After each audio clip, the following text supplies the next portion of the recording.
आज का जो टॉपिक है वो विज्ञान विषय पर आधारित है, जिसमें विज्ञान से संबंधित प्रश्नों को हल करने का प्रयास किया जाए, जो किसी वनडे एग्जाम्स के लिए, वनडे या सिविल सर्विस एग्जाम्स के लिए काफ़ी महत्वपूर्ण है। जिसमें पहला प्रश्न जो है वो है, निम्नलिखित में से किसकी पहचान के लिए बोन मिनरल डेंसिटी परीक्षण किया जाता है, यानी बीएमडी परीक्षण किया जाता है। ऑप्शन है डेंगू की, मलेरिया की, ऑस्टियोपोरोसिस की या फिर एड्स की। कि किसकी पहचान के लिए बोन मिनरल डेंसिटी परीक्षण किया जाता है। तो इसका जो सही जो आंसर है वो आपका है सी, ऑस्टियोपोरोसिस जो रोग है उसकी जांच के लिए बीएमडी यानी बोन मिनरल डेंसिटी परीक्षण किया जाता है। क्योंकि यह जो अस्थि की सूक्ष्म संरचना नष्ट हो जाती है, इसलिए ऑस्टियोपोरोसिस से सुरक्षा के लिए बीएमडी आवश्यक है। जबकि जो डेंगू है, डेंगू मच्छर, डेंगू जो रोग है वह एक रोग विषाणु के कारण होता है और इस रोग की एडिस एजिप्टी नामक मच्छर संचारित करता है और इसे हद्दी टोल बुखार भी कहते हैं। और एड्स जो है यह एक HIV नामक विषाणु से फैलता है, ठीक है, और या फिर अत्यधिक नशीले पदार्थों के सेवन करने से फैलता है। और एड्स की जांच के लिए जो है वो आपका एलिसा टेस्ट होता है। और मलेरिया जो है प्लाज्मोडियम नामक परजीवी प्रोटोजोआ से होता है। प्लाज्मोडियम मादा एंफिज मच्छर के शरीर में आश्रय लेता है और अपने डंक द्वारा मनुष्य के शरीर में पहुंचाकर उसे बीमार कर देता है। इसमें जाड़े के साथ बुखार आता है, आरबीसी नष्ट हो जाती है और रक्त में कमी आ जाती है। लेकिन बीएमडी परीक्षण जो है वो ऑस्टियोपोरोसिस रोग के होता है, इसलिए इसका सही ऑप्शन सी है। अगला प्रश्न है, मानव शरीर में विटामिन ए संचित रहता है। मानव शरीर में विटामिन ए संचित रहता है, ठीक है, कहाँ? यकृत में, आमाशय में, तिल्ली में या फिर पित्ताशय में। तो इसका जो सही आंसर है वो आपका है यकृत में, ठीक है। मानव शरीर में विटामिन ए का जो संचय होता है वो यकृत में होता है, ठीक है। वसा में विलेय या विटामिन शरीर की वृद्धि में सहायता करता है और शरीर के जो ऊतक होते हैं उनको स्वस्थ बनाए रखता है। इसकी कमी से श्वास नली और पाचन नली की जो उपकलाएं होती हैं वो बीमार हो जाती हैं। और इसके अतिरिक्त रतौंधी, आंखों का शुष्क होना, कॉर्निया में श्वेत फुल्ली पड़ना और दृष्टि का समाप्त हो जाना, इस इत्यादि रोग भी इसकी कमी से, विटामिन ए की कमी से हो जाते हैं, ठीक है। और विटामिन ए का संचय जो है वो यकृत में होता है, इसलिए इसका ए ऑप्शन जो है वो सही है। अगला प्रश्न है, निम्नलिखित में से कौन सा सुमेलित नहीं है? डेसिबल ध्वनि प्रबलता की इकाई, अश्व शक्ति की इकाई, समुद्री मील, नौसेना में दूरी की इकाई, सेल्सियस उष्मा की इकाई, ठीक है। तो कौन सा जो है वो सही नहीं है? तो इसका सही जो आंसर है वो डी है, क्योंकि सेल्सियस जो है वो उष्मा की इकाई नहीं है। सेल्सियस जो है वो उष्मा की इकाई ना होकर सेल्सियस जो है वो तापमान की इकाई होती है। जो तापमान होता है उस तापमान को सेल्सियस से नापा जाता है, ना कि उष्मा से नापते हैं। सेल्सियस तापमान की इकाई। ताप मापने के कई पैमाने हैं, जैसे सेल्सियस, फ़ारेनहाइट, र्यूमर, केल्विन और रेखागणित। ये सब क्या हैं? ताप मापने के मापक है, ठीक है। जबकि सेल्सियस से उष्मा को नहीं नापते हैं। जैसे जल का जमना 0 सेल्सियस पे होता है, और फ़ारेनहाइट में बात करें तो 32 फ़ारेनहाइट पे जल का, पानी का जमना, ठीक है। और केल्विन में बात करें तो 273 केल्विन पे पानी का जम जाता है। और सामान्य कमरे का जो तापमान होता है वो 27 सेल्सियस होता है, या फ़ारेनहाइट में 80.6 होता है, और केल्विन में 300 केल्विन होता है। तो अगला हमारा प्रश्न है कि हीमोग्लोबिन के संदर्भ में निम्नलिखित कथनों पर विचार कीजिए। कि इसमें लौह होता है, यह रक्त में ऑक्सीजन का वाहक है, ठीक है, यह ऑक्सीजन का वाहक है और यह रक्त को लाल रंग प्रदान करता है, और यह रोगों के प्रति प्रतिरक्षा प्रदान करता है। तो निम्नलिखित में से जो है वो कूट में से कौन सा सही है? 1 2 4, 1 2 3, 1 2 3 या 1 3 4, ठीक है। हीमोग्लोबिन के संदर्भ में ये बात हो रही है, तो कौन सा जो कथन है वो सही है, मतलब कि कौन सा जो है कथन सही है। तो इसका सही जो आंसर है वो आपका है बी। 1, 2 और 3 जो हैं ये कथन जो हैं वो पूर्णतया सही है। पहला, दूसरा और तीसरा ये कथन सही है। चौथा जो है वो गलत है, क्योंकि प्रतिरक्षा करने का कार्य जो है वो आरबीसी नहीं करता है, प्रतिरक्षा करने का कार्य जो है वो डब्ल्यूबीसी करता है। इसलिए जो है चौथा कथन जो है वो पूर्णतया गलत है, क्योंकि खून में स्थित लाल पदार्थ जो आरबीसी होती है इसमें हीमोग्लोबिन होता है। यह एक प्रोटीन वर्णक है, इसमें लोहे की मात्रा होती है, ठीक है। और हीमोग्लोबिन की यह विशेषता है कि ऑक्सीजन को अवशोषित करके लाल रंग का ऑक्सी हीमोग्लोबिन नामक यौगिक बनाता है, जो विखंडित होकर ऑक्सीजन को छोड़ देता है और ऑक्सीजन मानव शरीर के अनेक हिस्सों में पहुंचती है और कार्बन डाइऑक्साइड को वापस लाती है। जबकि श्वेत कणिकाएं यानी डब्ल्यूबीसी जो हैं वो रोगों से रक्षा के लिए जिम्मेदार होती हैं। इसलिए कथन 1, 2, 3 सही है और चौथा कथन जो है वो पूर्णतया गलत है। अगला प्रश्न है कि निम्नलिखित में से कौन सा विटामिन जो है वो जल में घुलनशील है। पहला है विटामिन ए बी सी, दूसरा ऑप्शन है विटामिन बी और सी, तीसरा है विटामिन ए डी ई और चौथा है बी सी के। तो कौन सा विटामिन जो है वो रक्त में जल में घुलनशील है। तो इसका सही जो आंसर है वो आपका है बी ऑप्शन, ठीक है। बी और सी जो है वो जल में घुलनशील है, ठीक है। विटामिन शब्द जो है इसके जनक जो हैं सर्वप्रथम प्रयोग किया था, इसका प्रयोग फंक ने किया था और फंक ने इसे 1911 में किया था। और इन्होंने बताया था कि मानव शरीर में कार्बनिक पदार्थों की आवश्यकता कम मात्रा में होती है और विटामिन खाद्य पदार्थों से प्राप्त होते हैं और इनकी कमी से कुछ रोग होते हैं। और विलेयता के आधार पर, अगर घुलनशील के आधार पर बात करें तो विटामिन 2 भागों में बांटे गए हैं। विटामिन 2 भागों में है, एक होते हैं जल में, ठीक है, और एक होते हैं वसा में, ठीक है। जो जल में घुलनशील विटामिन है वो जो हैं वो हैं बी और सी, और वसा में जो घुलनशील हैं वो है ए, डी, ई और के। ये विटामिन जो हैं वो वसा में घुलनशील हैं और जल में घुलनशील विटामिन जो हैं वो बी और सी हैं, ठीक है। तो अगला प्रश्न है कि कौन सा हार्मोन्स उड़ो और लड़ो हार्मोन कहलाता है। ऑप्शन है इंसुलिन, एड्रेनलिन, ऑक्सीटोसिन या फिर एस्ट्रोजन। तो इसका सही जो आंसर है वो आपका है एड्रेनलिन। एड्रेनलिन जो है वो उड़ो और लड़ो हार्मोन कहलाता है। यह हार्मोन जो है वो मेडुला में स्रावित होता है और यह हार्मोन संकटकालीन विशिष्ट परिस्थितियों में उचित निर्णय लेने में सहयोग प्रदान करता है। यह हार्मोन क्रोध, भय, तनाव, व्यग्रता की स्थितियों में अधिक स्रावित होता है, इसीलिए इसे उड़ो या लड़ो हार्मोन कहा जाता है। अब बात करते हैं इंसुलिन की। इंसुलिन जो है यह बीटा कोशिकाओं के द्वारा स्रावित होता है और यह कार्बोहाइड्रेट उपापचय के लिए महत्वपूर्ण होता है। इंसुलिन के अल्प स्रावित से मधुमेह या डायबिटीज नामक रोग हो जाता है। अगला है ऑक्सीटोसिन हार्मोन। ऑक्सीटोसिन हार्मोन जो है वो स्तनपायी संबंधी हार्मोन होता है, जो मुख्य रूप से मस्तिष्क में तंत्रिका संबंधी प्रेषित का कार्य करता है और महिला प्रजनन में अपनी मुख्य भूमिका निभाता है। पशुओं में दूध के स्रावित होने का इसका उपयोग किया जाता है। अब आते हैं एस्ट्रोजन। एस्ट्रोजन जो हार्मोन है यह एक स्टेरॉइड होता है और यह हार्मोन्स यौनावस्था में यौन लक्षणों जैसे गर्भाशय, यौन स्तनों के विकास में प्रेरित करता है और इसके हार्मोन्स की कमी से जन्म क्षमता जो है वो क्षीण हो जाती है या कम हो जाती है।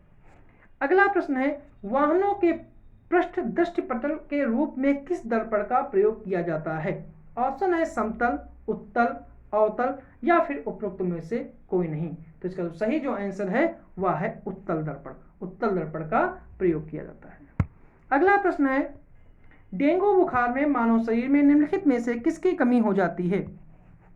ऑप्शन है प्लेटलेट्स की, हीमोग्लोबिन की, शर्करा की या फिर जल की। मतलब कि डेंगू बुखार में किसकी कमी हो जाती है। प्लेटलेट्स की, हीमोग्लोबिन की, शर्करा की या फिर जल की। तो इसका सही जो आंसर है वो आपका है ए, प्लेटलेट्स की कमी हो जाती है। प्लेटलेट्स की कमी हो जाती है, क्योंकि डेंगू एक वायरल बुखार है जो एडिस एजिप्टी के काटने से होता है। यह मच्छर मुख्य रूप से दिन में ही काटता है। इस मच्छर के डेन 1, डेन 2, डेन 3 और डेन 4 नामक वायरस होते हैं जो काटने पर मनुष्य के रक्त में प्रवेश कर जाते हैं, जिससे रोगी को बहुत तेज बुखार होता है जो 4-5 दिन तक रहता है। डेंगू रक्तस्रावी बुखार में विषाणु रक्त के प्लेटलेट कणों को तेजी से नष्ट करता है, जिससे रोगों के आंतरिक अंगों में रक्तस्राव होने लगता है। ऐसी अवस्था में यदि रोगी को रक्त प्लेट नहीं चढ़ाई जाए तो उसकी मृत्यु भी हो जाती है। इसीलिए इसका सही आंसर जो है वो ए ऑप्शन सही है। अगला प्रश्न है कि फिटकरी निम्नलिखित में से किस प्रक्रिया द्वारा गंदे पानी को साफ करती है? ऑप्शन है अपोहन, अधिशोषण, परासरण या फिर स्कंदन। जो इसका सही आंसर है वो आपका है डी ऑप्शन, स्कंदन, क्योंकि फिटकरी एक प्रकार का रासायनिक यौगिक है और यहाँ आमतौर पर एल्युमिनियम का एक हाइड्रेटेड डबल सल्फेट लवण है। ठीक है, डबल सल्फेट लवण है। ठीक है, और इसे जल में मिलाया जाता है। ठीक है, और फिर इसे स्कंदन प्रक्रिया के द्वारा इसे गंदे पानी को यह साफ करता है। और जल में मिलाई जाने वाली निलंबित अशुद्धियों में से 5 मिलीमीटर से 1 मिलीमीटर के आकार के कोलाइड कण शामिल होते हैं। ठीक है, तो अगला प्रश्न है कि टेलीविजन के दूरस्थ नियंत्रण के लिए किस प्रकार के विद्युत चुंबकीय विकिरण का प्रयोग किया जाता है? ऑप्शन है अवरक्त, पराबैंगनी, दस्य या उपरोक्त में से कोई नहीं। तो इसका सही जो आंसर है वो आपका है ए ऑप्शन। ए ऑप्शन इसका जो है वो सही है। अवरक्त विकिरण की जो खोज हुई थी, अवरक्त विकिरण की खोज जो की थी वो 1940 में हर्शल ने की थी। 1940 में हर्शल ने की थी। ये किरणें पदार्थ को उच्च ताप पर गर्म करने पर निकलती हैं। इन किरणों की वेधन क्षमता अधिक होने के कारण ये घने कोहरे धुंध से पार निकल जाती हैं। युद्ध काल में इन किरणों का उपयोग दूर दूर तक सिग्नल भेजने में किया जाता था। इसका उपयोग अस्पताल में सिकाई करने, कोहरे में फोटोग्राफी करने, अवरक्त किरणों का उपयोग कार के पेंट को सुखाने के लिए, मांसपेशियों के इलाज के लिए और टेलीविजन सेट से सुदूर संवेदन के लिए भी अवरक्त किरणों का प्रयोग किया जाता है। और पराबैंगनी किरणें जो हैं, ठीक है, और पराबैंगनी किरणों की जो खोज हुई थी, पराबैंगनी किरणों की जो खोज हुई थी उसकी खोजकर्ता जो हैं वो रिटर हैं।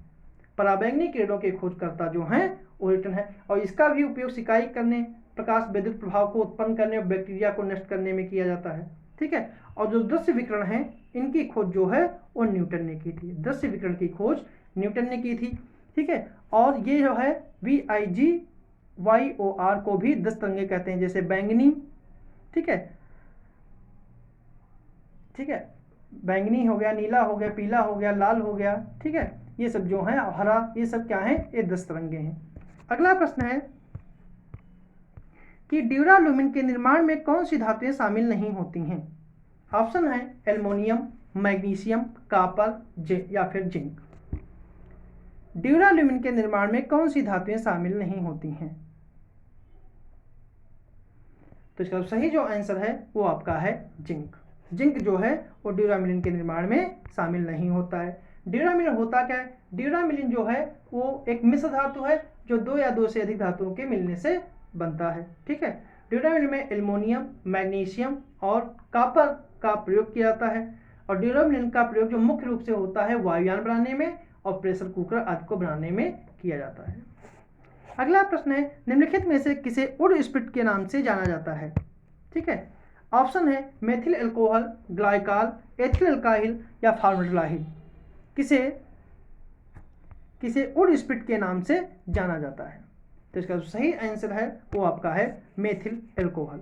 मेथिल एल्कोहल को, ठीक है, वुड स्प्रिट के नाम से जानते हैं या कास्ट एल्कोहल या स्प्रिट के नाम से मेथिल एल्कोहल के रूप में जानते हैं।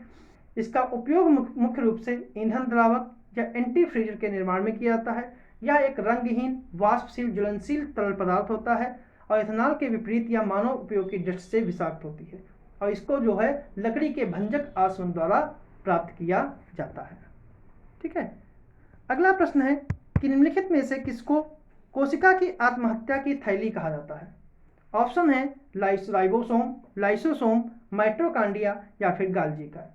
इसका सही जो आंसर है वो है बी लाइसोसोम। लाइसोसोम को कोशिका की आत्मकथा थैली जो है वो लाइसोसोम को कहते हैं। ठीक है, लाइसोसोम क्या है? लाइसोसोम एक प्रकार के एंजाइम होते हैं जिसमें जीवद्रव्य को घुला देने या नष्ट करने की क्षमता होती है। कोशिकीय उपापचय में व्यवधान के कारण जब कोशिका क्षतिग्रस्त हो जाती है तो लाइसोसोम फट जाते हैं और इसमें मौजूद एंजाइम अपनी ही कोशिका को पाचित कर लेते हैं, जिसके परिणामस्वरूप कोशिका की मृत्यु हो जाती है। अतः इसे आत्महत्या की थैली कहते हैं। इसकी खोज जो है, लाइसोसोम की जो खोज है वो 1958 में क्रिश्चियन डी डुवे ने की थी 1958 में। ठीक है, और जो राइबोसोम्स हैं, राइबोसोम की खोज जो है 1955 में पायलट ने की थी। 1955 में पायलट ने की थी और ये प्रोटीन और आरएनए के बने होते हैं और ये राइबोसोम प्रोटीन संश्लेषण से भाग लेते हैं। ठीक है, और ये केवल इलेक्ट्रॉन सूक्ष्मदर्शी से ही दिखाई पड़ते हैं। और गाल्जी काय जो है, गाल्जी काय की जो खोज है, गाल्जी काय की खोज है उसे 1898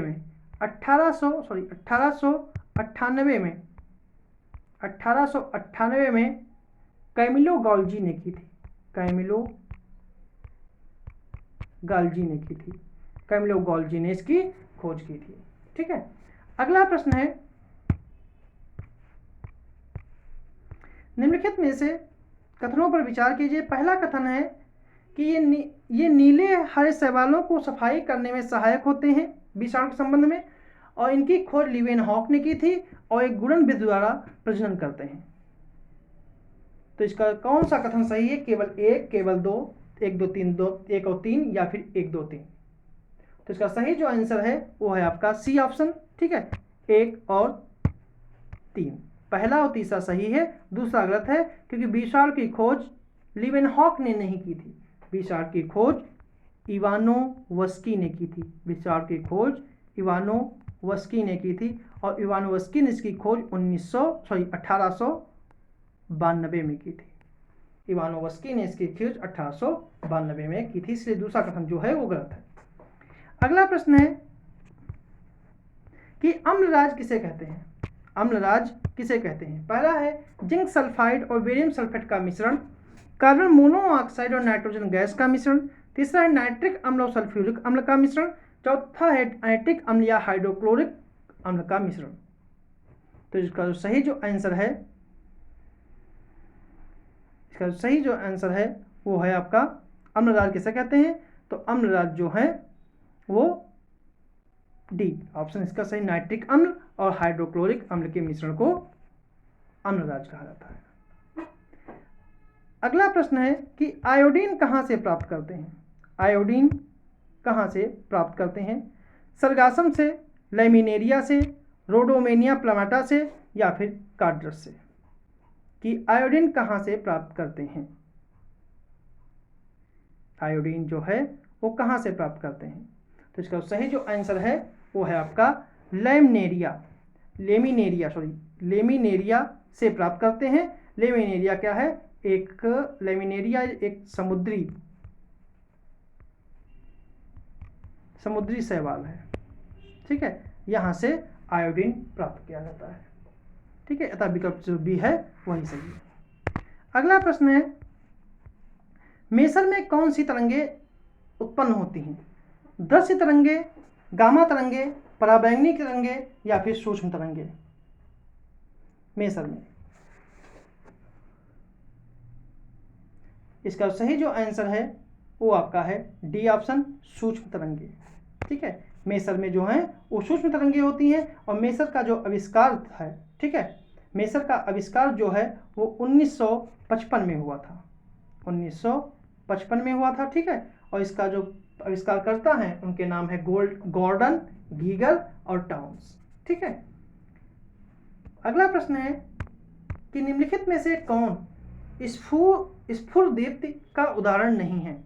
ऑप्शन है zinc sulphide, calcium sulphide, barium sulphide, या फिर कुनैन सल्फेट। तो इसका सही आंसर है, ठीक है, कुनैन सल्फेट, क्योंकि कुनैन सल्फेट स्फुरदीप्त का उदाहरण नहीं है बल्कि ये प्रतिदीप्त पदार्थ है। प्रकृति में कुछ ऐसे पदार्थ होते हैं जब उन पर उच्च आवृत्ति या छोटी तरंग दैर्घ्य का प्रकाश डाला जाता है तो उसे अवशोषित कर लेते हैं और अपेक्षाकृत निचली आवृत्ति या ऊंची तरंग दैर्घ्य का प्रकाश उत्सर्जित करते हैं। इन पदार्थों के द्वारा प्रकाश का उत्सर्जन तब तक होता है जब तक उन पर प्रकाश डाला जाता है। इस घटना को प्रतिदीप्त कहते हैं और ऐसे पदार्थों को प्रतिदीप्त पदार्थ कहते हैं जैसे फ्लोस्पार, petrol, conium sulphate, uranium oxide और बेरियम। ठीक है, अगला प्रश्न है सूची 1 का सूची 2 से सुमेलित करना है कि कौन सा फल उसका खाने योग्य भाग होता है। ठीक है, तो जो सेब है, जैसे कि नारियल, सॉरी एक मिनट, इसका सही जो आंसर है कूट के आधार पर है वो आपका है, ठीक, जैसे कि सेब का जो है वो पुष्पासन खाया जाता है और नारियल का भ्रूण पोप्स, लीची का एरिल और काजू का बीजपत्र खाया जाता है। इस प्रकार सही आंसर जो है वो आपका बी ऑप्शन जो है वो सही है। अगला प्रश्न है औतकीय अध्ययन क्या है। औतकीय अध्ययन है पादप कोशिकाओं का, ऊतकों का, बीजों का या फिर कोशिकाओं का। तो इसका सही जो आंसर है कि औतकीय अध्ययन जो है वो ऊतकों का अध्ययन है। ठीक है, ऊतकों का अध्ययन है। ठीक है, और पादप कोशिकाओं का जो अध्ययन होता है वो होता है पेलियोबॉटनी।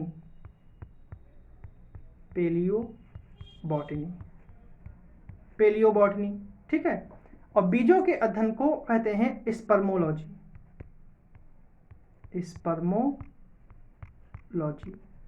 और कोशिकाओं के अध्ययन को कहते हैं साइटोलॉजी। ये थे हमारे आज के विज्ञान के कुछ महत्वपूर्ण प्रश्न।